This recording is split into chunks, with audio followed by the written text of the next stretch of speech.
হচ্ছে কাচ্চি বের কাচ্ছি প্রায় আধা ঘন্টা আমরা সিয়ারের পর পাইছি, তারপরে বসার পর আধা ঘন্টা পর আছে খাবার পাইলাম। ঠিক আছে, এখন শুরু করবো। শুরু করতেছে দেখাই।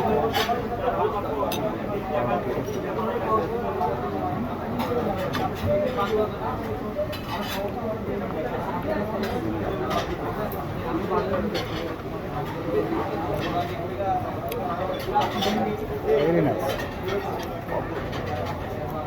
আপনারা অবশ্যই আসবেন যারা ঢাকা শহরে আছেন, আমরা ঢাকা শহরে আসলে আপনার আশেপাশে যে কারণ বাজার আছে, কারণ বাজার গোলচক্কর থেকে পান্থপথ যাওয়ার যে রোডটা আছে ওই রোডে আপনার কাছে পাই। একবার সে খেয়ে যাবেন, সেটা দেখবেন, অনেক মজা পাবেন। ঠিক আছে,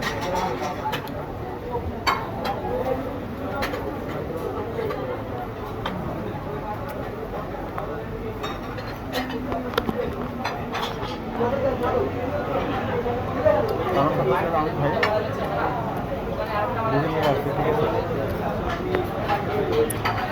এটা হচ্ছে একটা কাপড়ের খাবার, আর এখানে একটা চাটনি আছে। আপনারা কে কে খাবেন এই চাটনি আমাকে বলেন। ঠিক আছে, ইনশাল্লাহ আপনাদের জন্য পাঠিয়ে দেবো। যে যে খাবেন বলেন, ইনশাল্লাহ পাঠিয়ে দেবো। ওকে, এনজয়।